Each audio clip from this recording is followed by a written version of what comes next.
It's 9 a.m., time for the only garden talk radio show in Milwaukee.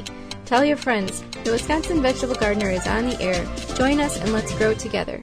Coming up on the Wisconsin Vegetable Gardener radio show, we're talking about building your soil on the cheap and free. As well as 5 things to know before you pick your seeds. And we have guest author, forager, and medicinal plant expert, Lisa Rose. As well as your garden questions and our garden answers. Let's get going. The Wisconsin Vegetable Gardener radio show is on the air, and it starts right now. Welcome to the Wisconsin Vegetable Gardener radio show with your hosts, Joey and Holly Baird, some of the realest gardeners that you'll ever know, always willing to share their knowledge, mistakes, and working to grow together. Founders of the WisconsinVegetableGardener.com that contains over 1,100 garden videos to show and teach others to grow some of what they eat. Join them for the next hour as they cover practical gardening information that has worked for them and more. Now here they are. It is the Wisconsin Vegetable Gardener radio show, wherever you may be, however you may be listening, whether on WNOV 860 AM or FM 106.5 in the city of Milwaukee, the TuneIn app, the Simple Radio app, the MyTuner app, podcast replay, and studio video replay, or anywhere in between. I am your host, Joey Baird. Beside me is my wife, co-host, best friend, and gardening partner, Holly Baird. Live in Milwaukee, Wisconsin. We're so happy that you have joined us. Our website is the WisconsinVegetableGardener.com. It contains now over 1,100 plus garden videos, short and long format, in-studio video replay of Season 1 and Season 2 as it's added, as well as podcast form of the programs as well. And we're adding weekly garden content. If you want to be part of the program, there's a number of ways in which you can do that. And Ivy Organics 3-in-1 Plant Guard Hotline is one of those. Ivy Organic 3-in-1 Plant Guard naturally protects plants against damaging sunburn, insects, and rodents, protects newly installed plants and trees, shields pruned and damaged surfaces. For use on your roses, fruit, and nut trees, ornamental trees, and shrubs, this product is non-toxic, environmentally safe, and organic. For more information, visit ivyorganics.com.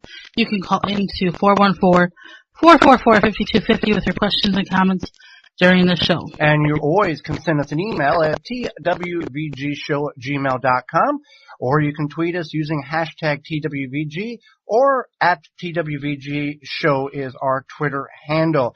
And if you want to sign up for a weekly email that comes out every Monday morning, you can certainly do that by just tweeting TWVG to 345-345, and we can get you set up that way. Well, in the haste of last week and everything that was going on with the first show, we forgot to welcome those who were listening from our talk at the Slinger Public Community Library, I believe it is, up there. We spoke on basics of seed starting on the 27th of February. And also we want to welcome those who are listening from the Franklin Public Library who were there, where we did our basics of seed starting talk last Tuesday. And when we were walking to the station, somebody said, hey, the vegetable show, and we said yes, and they waved to us. So, yeah, so whoever that is, hello to you. Yes. And we will be doing another basics of seed starting talk this Tuesday at West Allis Public Library from 7 to 8 p.m. So if you want to participate in that, that's just one of dozens of talks that we have in the Milwaukee area. So to find out more of where we will be, where you might be able to come see us, you can find it under the Come See Us tab on our website, the WisconsinVegetableGardener.com. I like here on the on our notes that you put my name in between apostrophes, like that's allegedly my name. My name is allegedly Holly Baird. Well, so we're still working on that. I got an I-team investigation on that one right there. So just so if you see us today, we will be in the St. Patrick's Day Parade representing WNOV as well as the garden, the radio show here. So we'll be in the parade. If you see us, give us a wave. We'll wave back at you. That'll be an exciting thing for us. We've got a jam-packed show, which we always do, and we want to address some things here. When it comes to gardening, obviously, if you can spend as much money as you want on gardening as you choose to. Just like car collecting. If you want to buy $1 million car from an auction, yeah, you can do that. But we want to try to make this as economically and affordable as possible. There is some startup expense. Yeah, anything you do whether car collecting, auto repair, golf, model, plane flying, you got to spend some money to get into the program. Same thing with gardening. You're just not going to go out and dig a little tiny hole in the yard and throw some seeds in. Everything's going to be fine.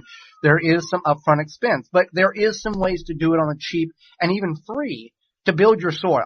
Now, if you're growing in containers, if you're growing in raised beds, then you're 99.9% of the time you're starting with very good soil because you're bringing that soil and you're bringing that compost in to fill those items with the good enriched soil. Those soils, those containers, those devices do get depleted of nutrients because you continue to grow food out of them. So we have to rebuild that as well as traditional ground. So we're going to talk about some of the ways in which you can do this on the cheap and the free. And Holly knows me better than anybody that if I can find a way to do something for free, make it my own, or get it on the cheap, that I will do that. Definitely. Yeah. And most times it turns out pretty good. I'm not saying it doesn't. Okay. All right. Just sometimes the process is interesting. So anyway, soil is the life of your garden, whether in containers, raised beds, or the ground. And actually, it took us a few years to realize this. I told Joey this, but he didn't. Right. Who didn't believe me? Yeah, I know. So anyway, we had to learn this. I've been wrong a couple of times. Yeah, okay. So we had to learn this, and especially Joey, because he thought that you had to feed the plants or something. I'm not really sure. Well, but on a farm, on a big agricultural landscape, you're not really feeding the soil. You're putting supplements in the soil to feed the plants to get them through that season. You continue to feed the plants, not the soil. So it's in the inorganic world, it's kind of backwards. You're feeding plants and not the soil. In the organic world and the sustainable world, you're feeding the soil to feed the plants. Right. Okay. So that's where his downfall was. So anyway, soil is important to your plants. One thing you can do is you can use free resources like leaves, coffee grounds, and then chemical and seed-free grass clippings. Why chemical-free? Well, chemical-free grass clippings. Mainly, a lot of people put weed and feed on their yards in the springtime throughout the growing season.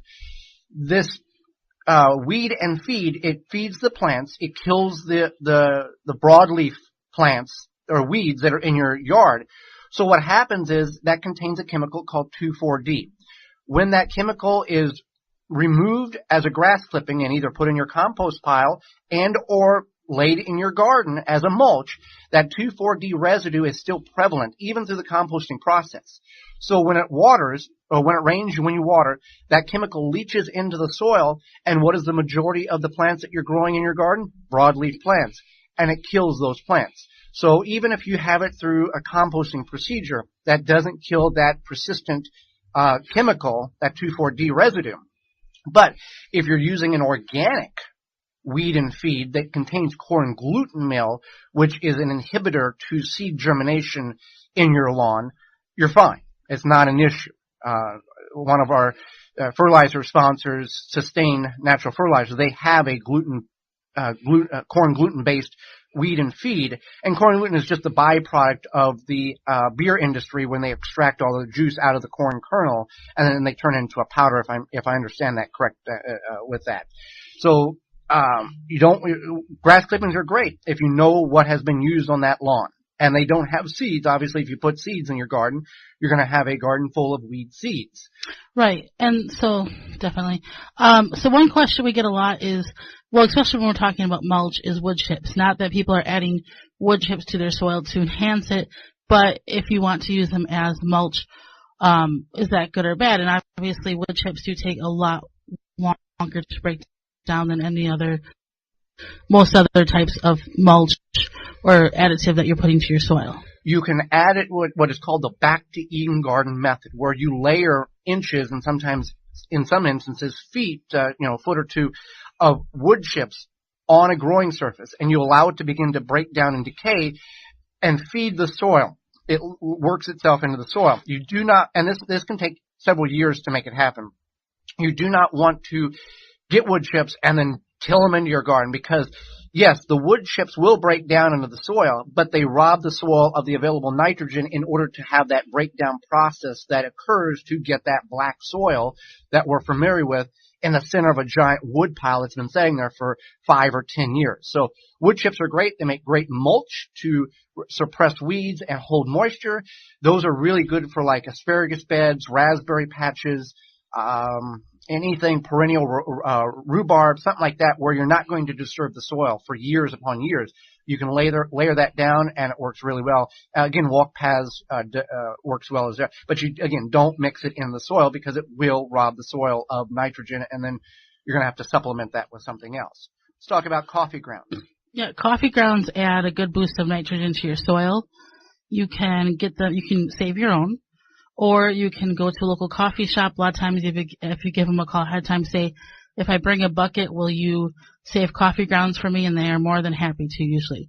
And then you go drop it off, pick it up a few days later, and you're good to go. And the coffee grounds, against common belief, coffee grounds do not make your soil acidic.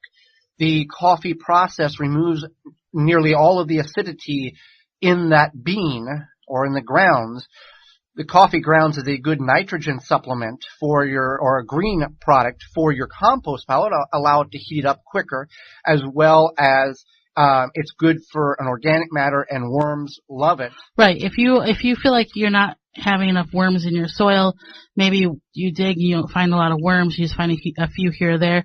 If you add coffee grounds, the worms are going to come and find it and work the coffee grounds in. If you feed the worms, they will come. Right. You work the coffee grounds in because they do contain about some instances up to 2% nitrogen, and you just broadcast them on your garden, that nitrogen will evaporate into the atmosphere and you'll lose that. So you want to work them into, and this is good for containers, for raised beds, for traditional ground. It doesn't have to be just ground garden. Again, with containers, you don't have that worm population, especially in 5, 10, 15-gallon containers, and you don't need it because you're adding that good enriched organic compost or that good rich soil that you're in that container. You don't want to put worms in there because worms have a very unique living conditions. If it's too wet, they go deeper. If it's too wet, they go deeper. If it's too dry, they go deeper. In a container, if you overwater, they're going to sit there and drown. Or if you let it dry out too much, they're going to die from dehydration. So you keep that in mind. What else do we have here? Let's talk about greens and browns when it comes to a homemade compost from a hot compost pile. That is the key if you're going to do a compost pile. Right, because that hot compost is going to kill off those weed seeds, and that's what you want. If you just do a more passive cold compost like we do, and we're changing that. And we're changing that. But as we currently have, we still have weed seeds in our compost.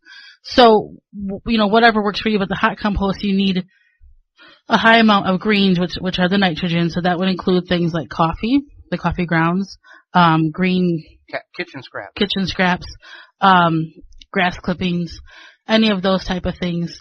And then the browns are things like if you had like shredded paper or twigs or even leaves. Dry material. 50% of each is ideal. The perfect compost pile, what the professionals say, is 1 cubic yard, which is 3 foot by 3 foot cube. But obviously we don't always have that size compost pile. So anything that you can make, and then some people say turn it every 3 to 5 days. Other people say let it sit there. So whatever, you've got to do your research on that particular aspect of it to make it work best for you. But there's some free and cheap resources in which you can use to build your soil.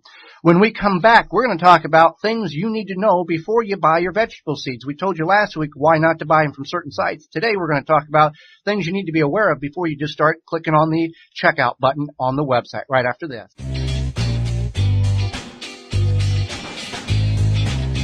Got a question? Email the show at twvgshow@gmail.com.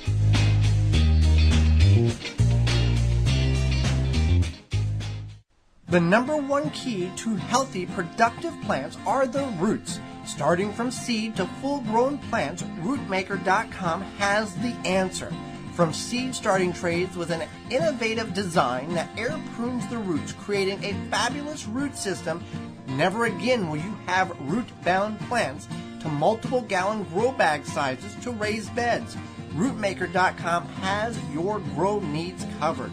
Visit rootmaker.com. Pomona's Universal Pectin is high-quality pectin that gels reliably with low amounts of any sweetener. If you're trying to reduce the amount of sugar in your diet, you'll love Pomona's Universal Pectin. Now you can make healthy homemade jams and jellies sweetened to your taste. You can use sugar, honey, or any alternative sweetener you'd like. Pomona's Universal Pectin keeps indefinitely when stored in an airtight container. Easy to use, versatile, and comes with directions and recipes in every box. Find out more and where to buy at PomonaPectin.com. Available at most natural food stores and online. Mycorrhizae is a beneficial fungus from PlantSuccessOrganics.com that will greatly increase your plant's germination ability and healthier root structure. You can increase seed sprouting, root growth, and general plant germination. Mycorrhizae can be used with hydroponic root cutting, seed sprouting, cocoa coir, and soil. PlantSuccessOrganics.com carries powder, granule, and tablet form of mycorrhizae. Increase the level of mycorrhizae in your soil to give your plant the optimal opportunity to produce incredible harvests. For more information and to purchase, visit PlantSuccessOrganics.com. Tall Earth Wood Treatment All-in-One Preservative and Stain offers lifetime protection and creates a unique silver-aged wood finish. All ingredients are non-toxic, eco-friendly, perfect for garden beds and veg trucks. Find out more at tallearth.com. Free shipping on all orders. Shield and Seal Vacuum Sealers and the highest quality vacuum sealing products. Unique black and clear and all black bags, protecting your produce and product better than traditional bags. Find out more at shieldandseal.com. Your soil is alive. This garden fun fact is sponsored by ManureTea.com. Get your 3-pack today. Drop the tea bag in water, let steep, and feed your soil, not your plants. 100% organic. Find out more at ManureTea.com. There are more microorganisms in 1 teaspoon of soil than there are people on the earth. It's alive, and in all seriousness, that fact might make you a little itchy. But microbes are important for keeping your soil full of nutrients and allowing your plants to grow in your garden. I want a garden center that listens to and understands my needs. I want to buy my gardening products from a local business with strong ties to the community. All I want is a garden center that truly values their customers. It seems like everyone is selling plants these days, but I'm having a hard time finding quality. I take pride in my garden, so I want my garden center to take pride in their products. Where will you be going for all of your gardening needs this season? Blue Mel's Garden Center. We are your answer. Blue Mel's, 4930 West Loomis Road, 414-282-4220. The Wisconsin Vegetable Gardener is brought to you by the following: Handy Safety Knife, BioSafe, Tall Earth, Chapin Manufacturing Incorporated, The Plant Booster, Ivy Organics, Woodman's Market, Blue Mel's Landscaping Garden Center. Find all sponsors at the WisconsinVegetableGardener.com and thank them for their support.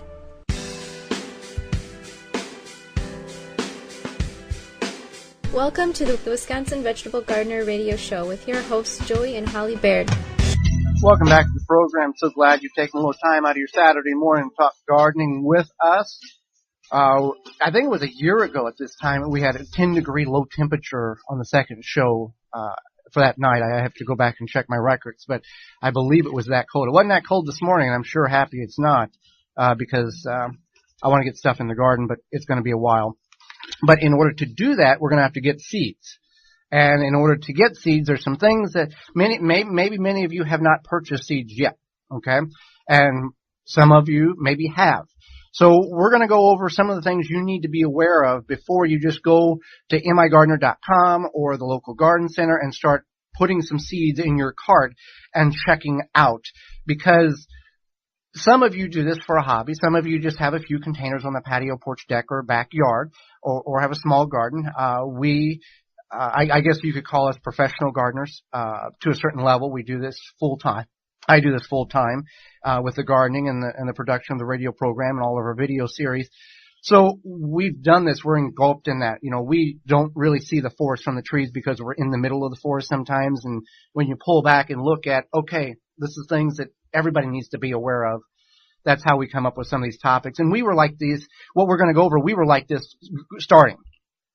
Years ago when we started, we became kind of overwhelmed, and we felt that if we were overwhelmed, that you might be overwhelmed. And if you're not, it's a good refresher for all of us. So So what you need to know before you buy seeds.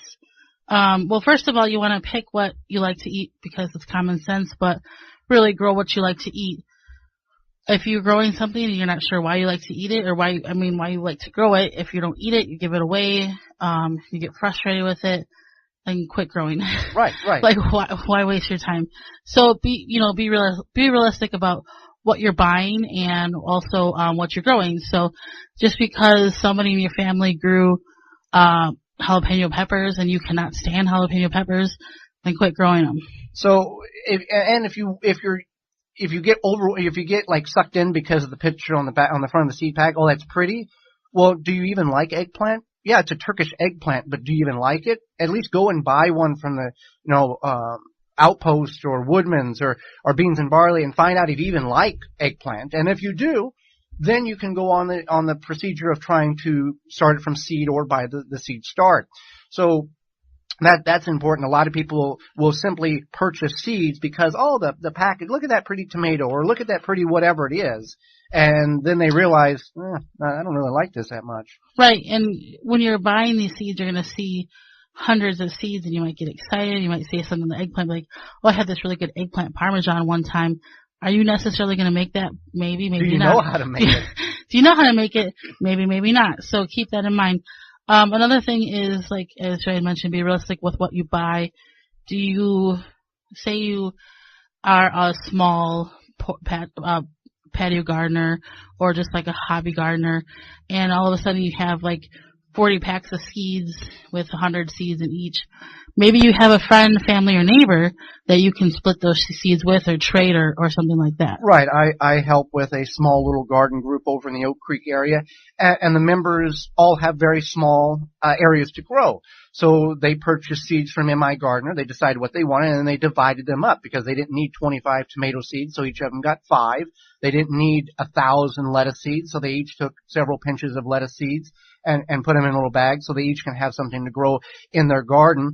So they're not, being overwhelmed with too many seeds. Now, if you have too many seeds at the end of your growing season, now for like leaf lettuce and cool weather crops, peas, radishes, those type of things, you can plant those again later in the summer for a fall harvest. But you can take them and put them in a zip top bag, remove as much air as you can out of it, put it in a mason jar, slide it in the back of the fridge, date it what year it is, and they'll be fine. Some of the world seed banks are kept below in Alaska or somewhere like that, Alaska. Under a mountain and they go in dormancy. They're so cold there, and they keep there for years and hundreds of years, I guess. Another thing you can do, say you have a whole mess of seeds that are maybe like 10 years old, because seeds do lose their germination property 10% year after year.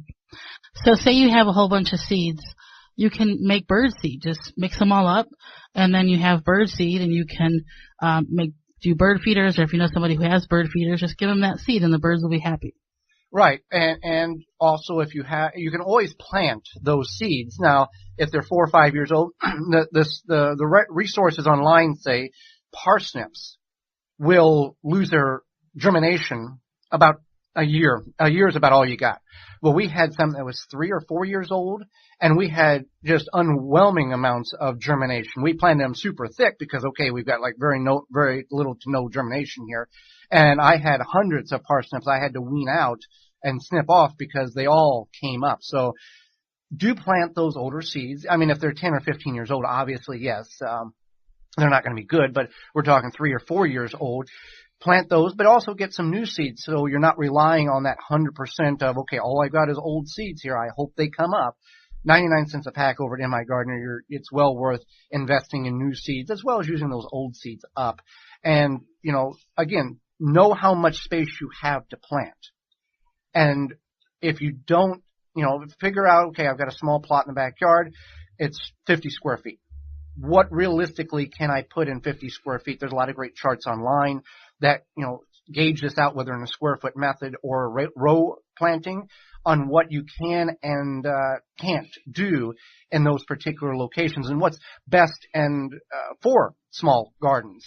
Also, think about this. If you typically buy starts and, maybe you want to transition to starting your own seeds, or there's only certain seeds you buy, keep that in mind too. If you you might think, oh, I'm going to start these seeds, but realistically you don't have the time or the resources to do it, then don't buy those seeds. Buy the seeds that you actually are going to use, and then buy your starts. Right. We talked about last week things that are good to start indoors, things are not good things to direct sow, which means plant them at the appropriate time in the ground and not transplant them. And that's mainly your root crops and a lot of your leaf lettuce. So you can do that as well. But yeah, what you're saying is very true when it comes to seed starting. And there's nothing wrong with just going out and buying starts. If you want to buy everything at Blue Mills, there's nothing wrong with that. Sometimes you want to be able to, Blue Mills doesn't carry some fall crops, such as, the cool weather crops, leaf lettuce in the fall. So you might want to supplement that with some seeds so you can get that going as well. Anything else that we've forgot here when it comes to just as we had mentioned, check your sources. Right. As we had talked about last week, make sure that you are buying from a reliable source. If you missed that, it's on the website, Reasons Why Not to Buy from Amazon and eBay, sites like that. And as we were posting that on social media, we had a reply come back from, I don't know where she's at in the United States. I don't know where she is either, but she was freaking out a little bit because she bought her seeds from overseas, right? Is that what she said? Yeah. And she's not sure if they'll come, or if once they come that she will get a visit from the United States Department of Agriculture agent a few days later. So she had a meme of a guy hyperventilating into a bag. So that was. It was a GIF. A GIF. Okay. Yeah. But either way. We brought it to light. Yeah, we brought it to light. And that's what we need to do. And that's what we want to do. And if you have friends or family or whatever, definitely, tell them the same thing. So just, keep in mind what you're buying and why you're buying it and where it's coming from. So when we come back, Lisa Rose will be with us right after this. Just tuning in? Here's what you missed. Soil is the life of your garden, whether in containers, raised beds, or the ground. Let's talk about the low-cost to no-cost way to build the soil. Homemade compost from a hot compost pile, that is the key. What do you need to know before you buy seeds? Pick what you like to eat. That may seem like common sense, but really, grow what you like to eat. Be realistic with what you buy. Up next, author Lisa Rose. For full shows and highlights, go to thewisconsinvegetablegardener.com.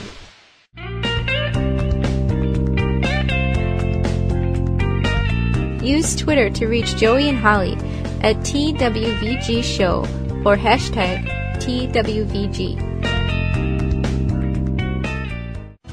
Wouldn't you love to get more from your growing space? By utilizing the square foot garden method and properly spacing your plants, Seeding Square will optimize and organize your veggie garden to grow more greens and less weeds.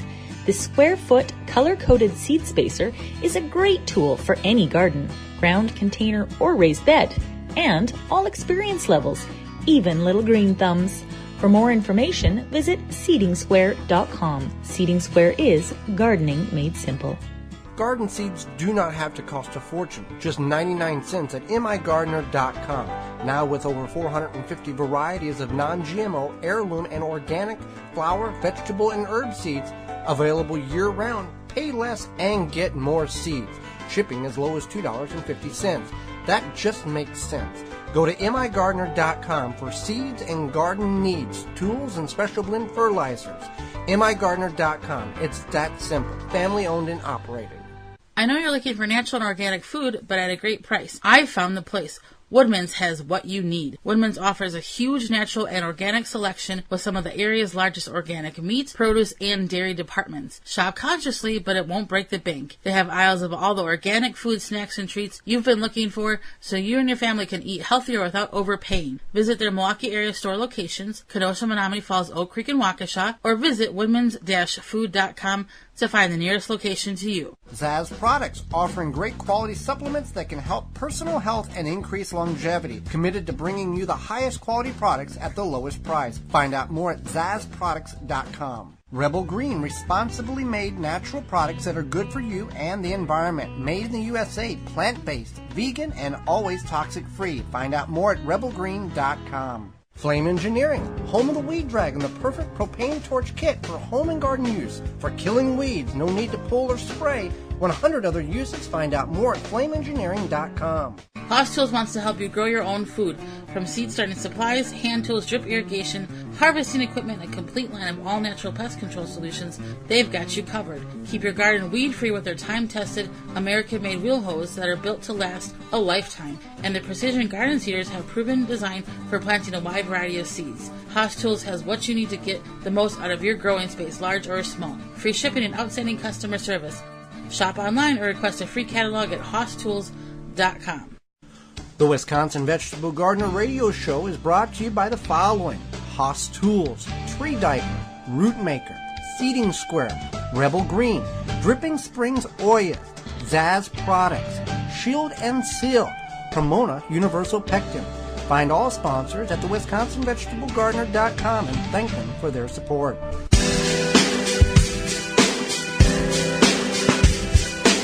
Welcome to the Wisconsin Vegetable Gardener Radio Show with your hosts, Joey and Holly Baird. Spring is coming, and I know this for a couple of reasons. One, because the calendar says it's going to in a couple of days. And two, Blue Mel's Landscape and Garden Center has been posting on social media pictures of all their dome-grown plants. The staff is getting ready for you and for me, for us, to go get them to make our gardens beautiful. They have hundreds of selections to choose from, and in just a matter of weeks, we'll be able to go there and decide which ones we want for our landscape.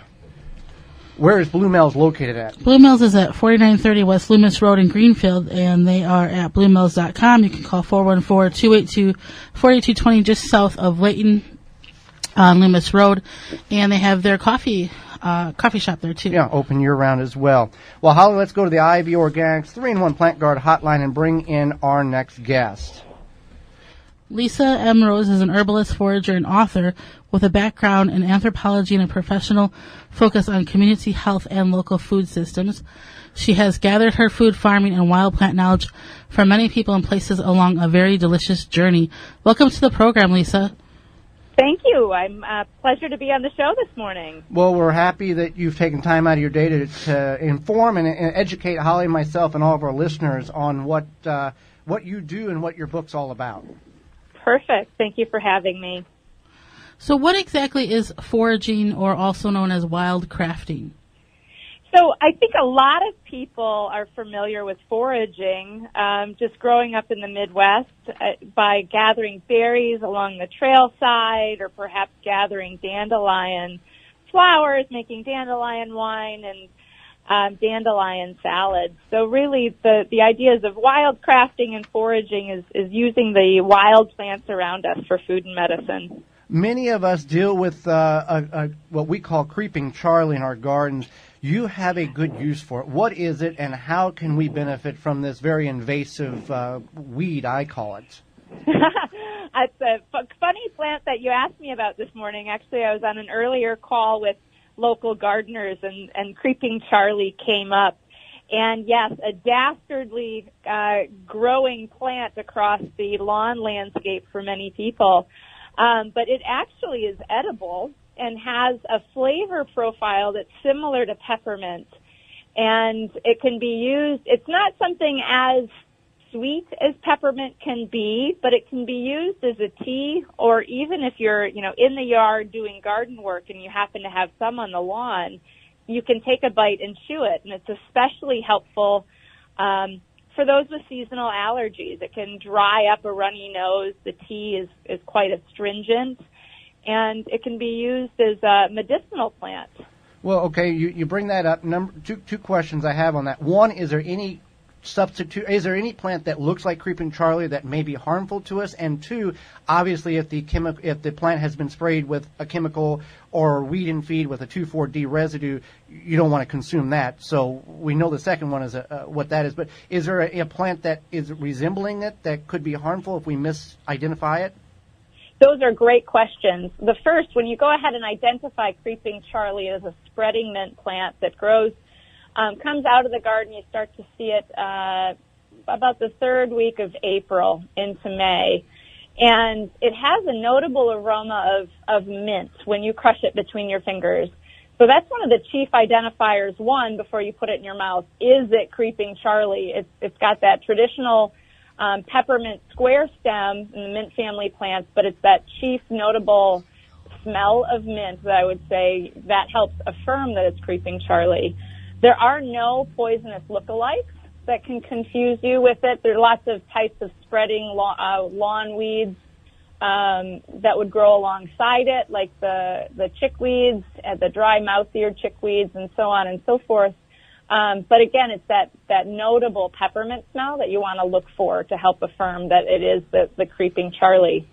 One thing I will call out, and you made a good point. One, if you've had a treated lawn, you want to make sure that, that's something that you've had enough of, half-life of days. That I wouldn't necessarily recommend gathering wild plants from a treated yard space. And the second part of the creeping Charlie, it has an ability to take up lead. So I'm in urban Grand Rapids, and I'm really a big advocate for soil testing, especially for gardeners, of course. Foraging, you're less likely to be doing that kind of soil testing, and lead can, jump around from spot to spot. So if you believe that you're in an area or by your home or in a place where you've had known issues with lead in the soil, that's a plant I just avoid entirely, along with the docks and a couple of other plants that have a propensity to take up heavy metals. And see, when we do this program, we learn a lot. There's a lot of plants out there nature has created to fix soil problems, whether man-made or, naturally occurring. So that's very interesting to learn about that it can help fix soil that contains some of that issues. Yeah. And your call out to that is absolutely correct, that plants can help, remediate soil problems. And so as a forager, you want to learn what those plants are. And, any plant that we're eating for nutrient density, like for the iron, for the magnesium, for the calcium, those plants are going to also have higher concentrations of heavy metals in the soil. So when I, do a class on, where to forage, how to understand land, I always really stress to learn the land, to really get a sense of where you are, get to know, I'm in an urban area, so we do have a lot of brownfield redevelopment zones. And some of those areas are places I just wouldn't gather plants, again, that have that propensity to take up heavy metals like lead. Now, what is the biggest mistake people make when foraging? Well, there can be bad mistakes that can lead to harm. So, misidentifying plants, that's really a common thing.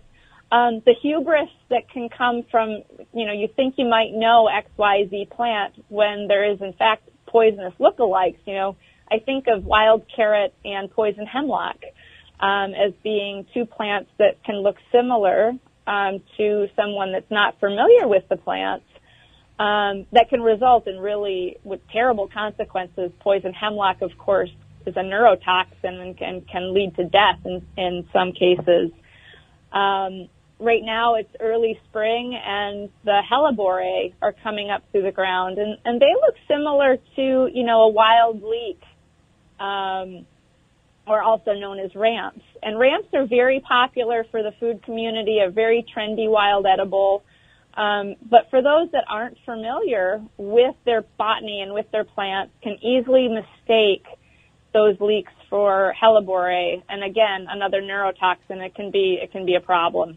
So that's one. Always be certain before you put it in your mouth that you know what the plant is. Well, that leads into the next question. What is some of the plants that you do not recommend for beginners? My first thought would be mushrooms. Would be one that I would recommend not to, unless you're with a mushroomologist. I know that's not the scientific term, but you cannot just look at a book and go, okay, that's what I have here. You need somebody with experience to explain to you, here's the characteristics in what you're looking for. Absolutely. Mushrooms, fungi, they're really complex. It's one of the Earth's amazing gifts are the complexities of the fungus that's on the Earth. And, I know my morels, so that's one I'm pretty confident in. And I know my maitake, my chicken of the woods, and hen of the woods. And I stick to those three.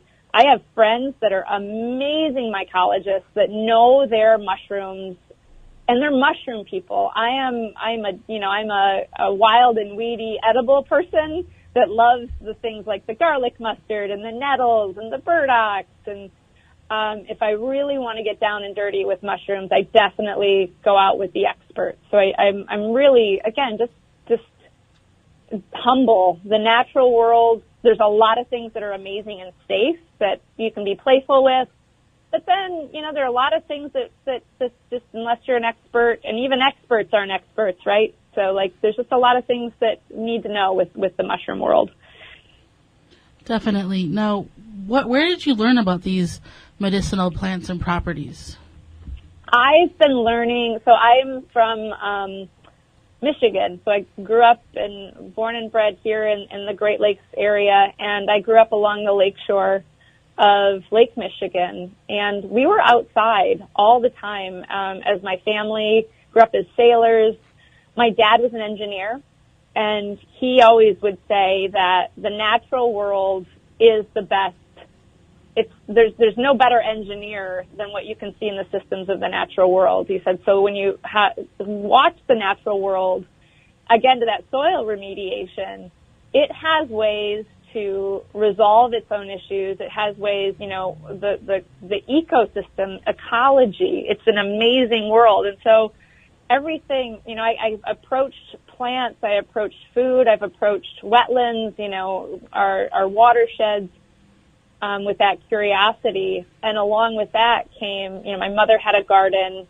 I started to learn how to use teas.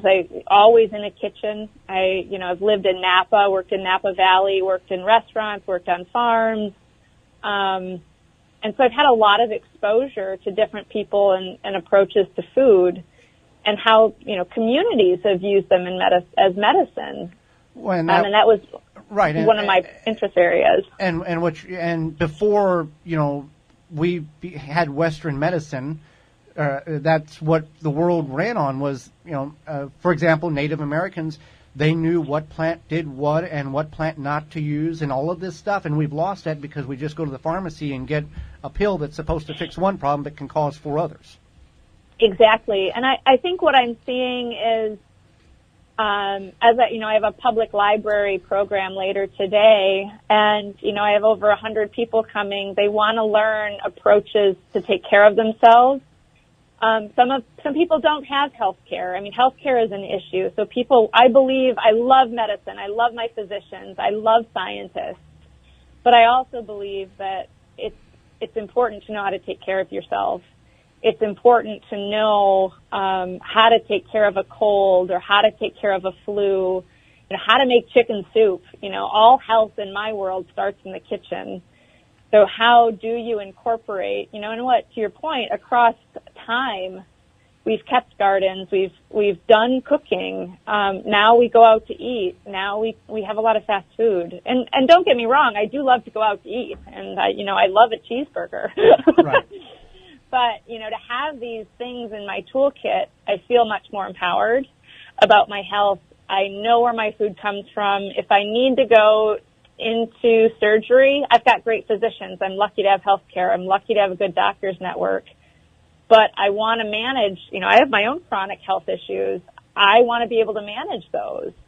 And food and herbal medicines, physical therapies, massage, acupuncture, walks in the woods, those are all part of that toolkit. And it makes me very empowered over knowing how to take care of myself. And I think other people want that. They're seeking out that kind of empowerment over their own bodies. So. Definitely. So real quick, how can we find out your books and more about you? Great. My book is, both books, Midwest Foraging and Midwest Medicinal Plants, are available on all large-scale e-retailers, but also available where your own books are sold. I love the local bookseller. So Midwest Foraging and Midwest Medicinal Plants can be ordered at your own local bookshop. Definitely encourage that. Or checking out my website, and it's got lots of little stories on foraging and wild plant adventures at burdockandrose.com. Well, Lisa, we greatly appreciate your time and the knowledge in which you have shared with us and our listeners, and thank you for doing that. Oh, it's a pleasure, and feel free to give me a call anytime you want to chat more about dastardly weeds or delightful cranberries or any of the wild plants that are around us. Thank you, Lisa. And after this, we'll be right back with your garden questions and our garden answers. If you have a gardening question, now is the time to call in on the ivorganics.com 3-in-1 Plant Guard hotline at 414-444-5250. An Oya is an unglazed porous clay pot with a short neck and a wider belly. Bury your Oya neck deep in your raised bed, container, or ground garden and let the Oya do your watering by releasing water as needed. How? By soil moisture tension for all you techies out there. This is an eco-friendly, efficient, ancient way to water your plants using up to 70% less water than other irrigation methods. It saves you time and is easy to install. Find a retailer through DrippingSpringsOyas.com. Smart watering, easy gardening. Do you have a problem with deer or small herbivores eating your vegetation? There is a natural solution that is safe for your pets and family. Bobex is the answer. An environmentally friendly solution to protect your plants, will not wash off, and is guaranteed. Bobex Deer was independently tested against 9 known competitors and rated 93% effective, second only to a physical barrier. Bobex can be used on all types of ornamentals, trees, and shrubs. Ask for it by name at your local independent garden center. Find out more, visit bobex.com. BOBBEX.com.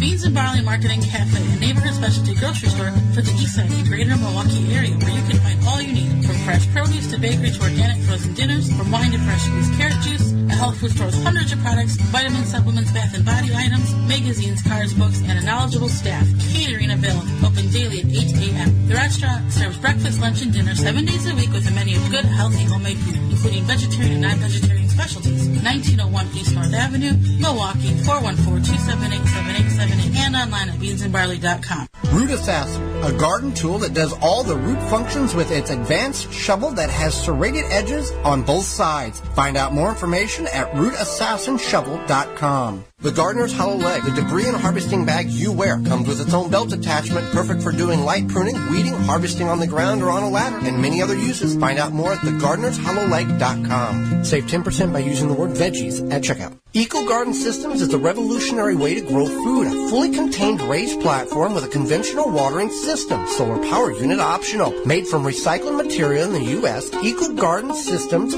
raised garden bed offers sustainable organic gardening that is environmentally sound, quick and easy to set up, maintain, and fun to use. Fill your garden with soil and plant your seeds. Your Eco Garden will take care of the rest. Can set up in backyard, patio, and even your driveway. Any level surface. For more information, visit EcoGardenSystems.com. Use coupon code WIVEG125 to save $125 and get free shipping, a $250 value on the purchase of an Eco Garden Original Garden Unit, available only in stone color. Purchases must be made to the website EcoGardenSystems.com/store. Offer valid through December 31st, 2018. Available to the contiguous United States. Hi, I'm John Lewandowski, retail manager of Blue Mel's Garden and Landscape Center. Now, I'm not going to tell you about our awesome dome-grown plants, our beautiful pottery, or our 40 varieties of landscape materials. What I am going to tell you is that Blue Mel's is a local, independent, family-owned garden center that truly cares about your garden or landscape project.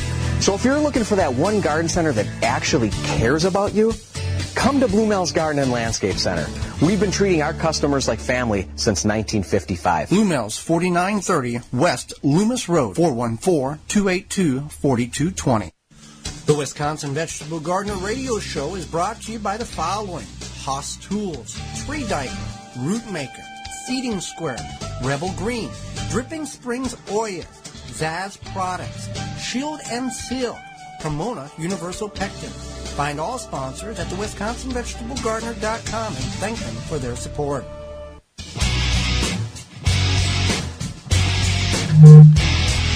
Now back to the Wisconsin Vegetable Garden Radio Show with your hosts, Joey and Holly Baird. If you got a question, you're more than welcome to give us a call on the Ivy Organics 3-in-1 Plant Guard hotline. Holly, how do they do that, and what is Ivy Organics 3-in-1 Plant Guard? Ivy Organic 3-in-1 Plant Guard naturally protects plants against damaging sunburn, insects, and rodents, protects newly installed plants and trees, shields pruned and damaged surfaces for use on your roses, fruit and nut trees, ornamental trees, and shrubs. This product is non-toxic, environmentally safe, and organic. For more information, visit ivorganics.com. You can call in right now with your questions to 414-444-5250. And we've had a number of questions come in on the email, Twitter, Facebook, Instagram, YouTube.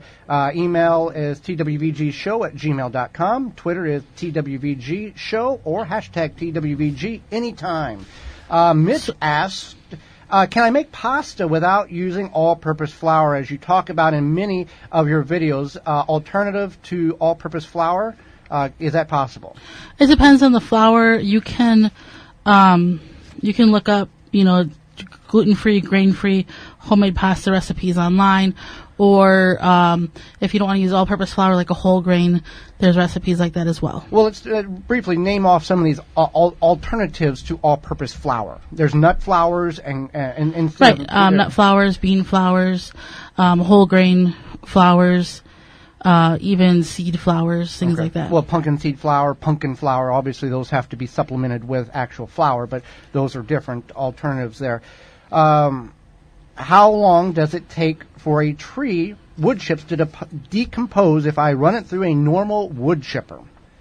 It can take 2 to 3 years to break down about that. If you're just going to pile it in a pile in the back corner, right. Right, so that's why something like we had mentioned before, the Back to Eden method, when you're doing that, that's something of a permaculture idea. That's if you own your home or are on a plot where you are going to invest that time and energy into that. Now, if you just take those wood chips and intermingle them in with your compost pile, yeah, it's going to rob some of the nitrogen, but there's enough stuff going on in that compost pile, it's going to break down probably 5 to 6 months if you have a properly built compost pile that gets about 170 degrees core temperature. So that's one way you can use up some of your wood chips, or if you are able to get wood chips, if you shred them, or you got a wood stump that's been ground off in the front of the house or wherever. So, right.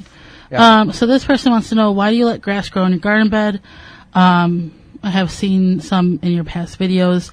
I guess, like, why do we let the weeds grow, kind of? Well, not everybody has time to spend 24/7 in the garden. Let's be honest. We're just like everybody else. Weeds are going to come up. It's not a PBS program that we produce on a weekly basis.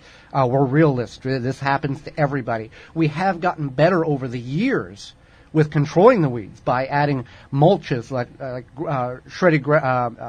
shredded leaves, dry grass clippings. Even cardboard. And working the soil, and those weeds in which have come up in the past that come up the next year, removing them before they go to seed.